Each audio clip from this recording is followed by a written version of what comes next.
चंदामामा महाभारत 30वां भाग। पांडवों की तीर्थयात्राएं। इंद्र के पास अर्जुन के रहने के समय रोमश नामक महर्षि तीनों लोकों में भ्रमण करते हुए स्वर्ग गए और इंद्र सिंहासन पर इंद्र के साथ बैठे हुए अर्जुन को देखकर असीम आश्चर्य से इन्होंने कितनी तपस्या की होगी कि इन्हें इंद्र के सिंहासन पर बैठने की योग्यता प्राप्त हुई, ऐसा सोचा। उनके आश्चर्य को देखकर इंद्र ने मुस्कुराते हुए कहा, मुनीश्वर, यह अर्जुन साधारण मानव नहीं है। पूर्व जन्म में यह नर नामक महर्षि था। नारायण नामक महर्षि के साथ मिलकर इसने कई सहस्र वर्षों तक बद्रिकावन में तपस्या की थी। नारायण ऋषि पूर्व जन्म में कपिल महामुनि थे। नर और नारायण दोनों भूमि का भार कम करने के लिए अब अर्जुन और कृष्ण के रूप में उत्पन्न हुए हैं। पाताल में रहने वाले निवातकवच देवताओं को अत्यंत पीड़ा दे रहे हैं। इस अर्जुन को उनका निर्मूलन करना है, इसीलिए मैंने इसे यहाँ बुलवाया है। आप भूलोक जाकर काम्यकवन में रहने वाले धर्मराज से कहें कि अर्जुन स्वर्ग में नृत्य और संगीत सीखते हुए सुखपूर्वक रह रहा है। रोमश महामुनि इंद्र के कथनानुसार भूलोक के लिए प्रस्थान कर गए। अर्जुन स्वर्ग गया है और उसने दिव्यास्त्र प्राप्त कर लिए हैं। ये बात व्यास ने धृतराष्ट्र को बताई।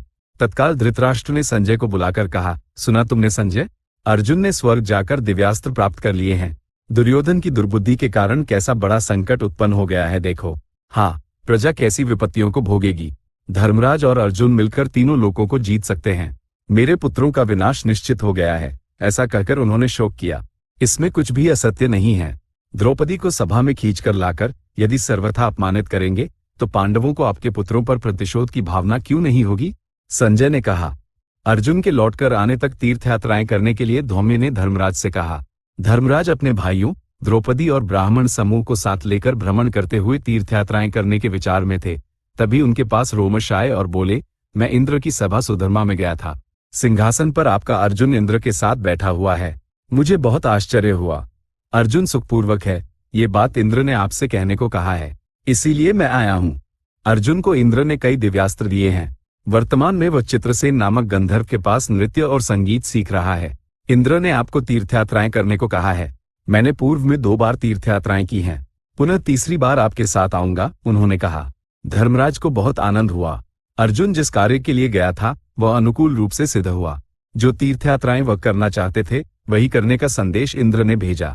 धर्मराज तीर्थयात्राओं पर प्रस्थान करने से पूर्व अपने साथ की सेना में से कुछ लोगों को हस्तिनापुर और कुछ लोगों को द्रुपद के नगर भेजकर अस्त्र शस्त्र और कवच धारण किए हुए इंद्रसेन आदि कुछ लोगों को ही अपने पास रख लिया। पांडवों ने तीर्थयात्राएं करते हुए गोमती तीर्थ, कन्या तीर्थों, गोतीर्थ, बाहुदा नदी तट, त्रिवेणी और गया क्षेत्र के दर्शन किए। अगस्त्य के आश्रम में जाकर वहां अगस्त्य की कथा सुनी। प्राचीन काल में मणिमंत नामक नगर में इल्वल और वातापी नाम के 2 भाई रहते थे। वे ब्राह्मणों को आतिथ्य देकर मार डालते थे। वातापी बकरा बन जाता था। इल्वल उस बकरे को पकाकर ब्राह्मण अतिथि को परोसता और वातापी आओ कहकर पुकारता था। वातापी उस ब्राह्मण का पेट फाड़कर बाहर आ जाता था। ब्राह्मण अतिथि मृत्यु को प्राप्त होता था। ऐसा होने पर अगस्त्य महामुनि ने विदर्भराज की पुत्री लोपामुद्रा से विवाह किया और उसके मांगने पर धन लाने के लिए निकल पड़े। अगस्त्य 3 राजाओं के पास गए, परंतु किसी के पास भी व्यय से अधिक आय नहीं थी। परंतु मणिमंत में रहने वाले वातापी और इल्वल के पास प्रचुर धन होने की बात सुनकर अगस्त्य वहां गए। इल्वल ने अपने स्वभाव के अनुसार वातापी को बकरा बनाकर उसका मांस अगस्त्य को परोसा। अगस्त्य वो मांस खाकर डकार गए। इल्वल ने पुकारा, वातापी आओ। अब वातापी कहाँ? वो तो पच गया, अगस्त्य ने कहा। इल्वल का मुख पीला पड़ गया और उसने अगस्त्य और उनके साथ आए 3 राजाओं को असीम धन देकर भेज दिया। अगस्त्य के विषय में धर्मराज ने और भी कई कथाएं सुनी। एक बार विंध्य पर्वत ने सूर्य से कहा, तुम मेरु के चारों ओर क्यों घूमते हो? उससे भी महान मेरे चारों ओर घूमो। मैं मेरु के चारों ओर अपनी इच्छा से नहीं घूम रहा हूँ। मुझे जो मार्ग निर्धारित किया गया है उसी मार्ग पर घूम रहा हूँ, सूर्य ने कहा। विंध्य को क्रोध आया और वह सूर्य, चंद्र तथा ग्रहों के जाने वाले मार्गों के आड़े होकर बढ़ गया। संसार अंधकार में हो गया। तब देवता अगस्त्य के पास गए और प्रार्थना की, मुनीश्वर, आपके शिष्य विंध्य ने संसार को अस्त व्यस्त कर दिया है, उसे नियंत्रण में रखिए। तब अगस्त्य लोपामुद्रा के साथ विंध्य पर्वत के पास गए और बोले, पुत्र, मैं किसी कार्य से दक्षिण दिशा की ओर जा रहा हूँ, मार्ग दो। विंध्य झुक गया, मेरे लौटकर आने तक ऐसे ही रहना। अगस्त्य ने कहा। वे महामुनि दक्षिण से लौटकर नहीं आए और विंध्य ने पुनः कभी सिर नहीं उठाया। कालकेय नामक राक्षस समुद्र में निवास करते हुए रात्रि के समय पृथ्वी पर आकर ब्राह्मणों को कष्ट देने लगे। समुद्र में प्रवेश कर कालकेयों को मारना देवताओं के लिए संभव न होने के कारण उन्होंने अगस्त्य की शरण ली। तब उस मुनि ने समुद्र का सारा जल एक ही घूंट में पी लिया। कालकेय बाहर आ गए। देवताओं ने उनसे युद्ध कर अनेक को मार डाला। मृत्यु से बचे हुए कालकेय पाताल में भाग गए। तब सूखा हुआ समुद्र भागीरथ के गंगा को पृथ्वी पर लाने पर पुनः जलमय हो गया। अगस्त्य के आश्रम से प्रस्थान कर पांडव अनेक तीर्थों के दर्शन करते हुए कौशिकी नदी के तट पर पहुंचे और वहां स्थित विश्वामित्र का आश्रम तथा उसके पार स्थित विभांडक का आश्रम देखकर विभांडक के पुत्र ऋष्यशृंग की कथा सुनी। अंग देश पर शासन करने वाला रोमपाद दशरथ का मित्र था। उसने ब्राह्मणों के साथ द्रोह किया। तब सभी ब्राह्मण राज्य छोड़कर चले गए। तब वहां वर्षा न होने से अकाल पड़ गया। रोमपाद ने अपने मंत्रियों के परामर्श पर गणिकाओं को भेजकर ऋष्यशृंग को आकर्षित कर अपने देश लाया और अपनी पुत्री शांता का विवाह उससे कर दिया। ऋष्यशृंग के चरण रखते ही अंग देश में पूर्ववत वर्षा हुई। पांडव इस प्रकार अनेक तीर्थों के दर्शन करते हुए महेंद्र पर्वत के पास गए। वहां अकृतवर्ण नामक व्यक्ति ने धर्मराज को परशुराम की कथा सुनाई। हैहय वंश में जन्मे कार्तवीर्य ने दत्तात्रेय के वरदान से सहस्र हाथ प्राप्त कर बल के मद में अंधे होकर अनेक उपद्रव किए।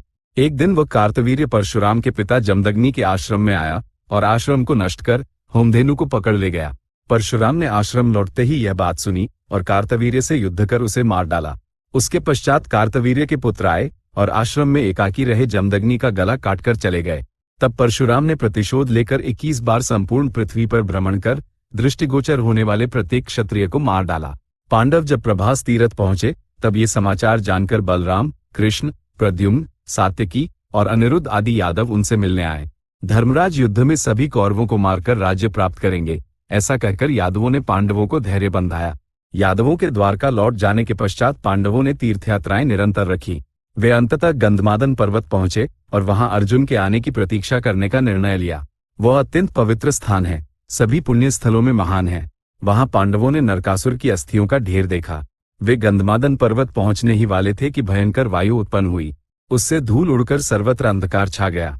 उसके पश्चात घोर गर्जना करते हुए बिजलियों और गड़गड़ाहट के साथ मूसलाधार वर्षा हुई।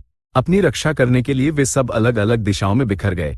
पुनः प्रातः होने पर वर्षा रुकी, परंतु द्रौपदी चलने के परिश्रम के कारण वर्षा के प्रहार से और शीत से थर थर कांपते हुए मूर्छित हो गई।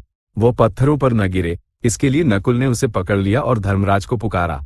धर्मराज, भीम और सहदेव द्रौपदी को उस अवस्था में देखकर कुछ देर के लिए हतप्रभ रह गए। धर्मराज द्रौपदी का सिर अपनी जांघ पर रखकर बहुत देर तक विलाप करते रहे। शेष लोगों ने उसकी परिचर्या की। मार्ग अत्यंत कठिन और बाधाओं से पूर्ण था। आगे बढ़ने का मार्ग दृष्टिगोचर नहीं हो रहा था। तब भीम के स्मरण करते ही घटोत्कच अपनी राक्षस सेना के साथ आ गया। घटोत्कच ने पांडवों और द्रौपदी को उठा लिया। अन्य सभी को राक्षसों ने उठा लिया। यात्रा अतिवेग से आगे बढ़ी। वे कालक्रम में कैलाश के समीप स्थित बद्रिक आश्रम के पास, जहां गंगा का प्रवाह है, वहां राक्षसों के कंधों से उतरे और गंगा में स्नान किया। उन्होंने वहीं अपना अस्थायी निवास बना लिया। वहां रहने वाले मुनियों ने कंदमूलों से पांडवों का आतिथ्य सत्कार किया।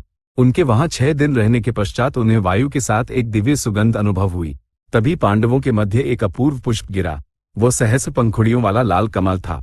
देखने में अत्यंत सुंदर था और अद्भुत सुगंध बिखेर रहा था। द्रौपदी ने उस पुष्प को लेकर भीम से कहा, इसे मैं धर्मराज को दूंगी। इस प्रकार के पुष्पों को हम लेकर काम्यकवन में रखेंगे। क्या मेरे लिए इन पुष्पों को खोज कर ला सकते हो?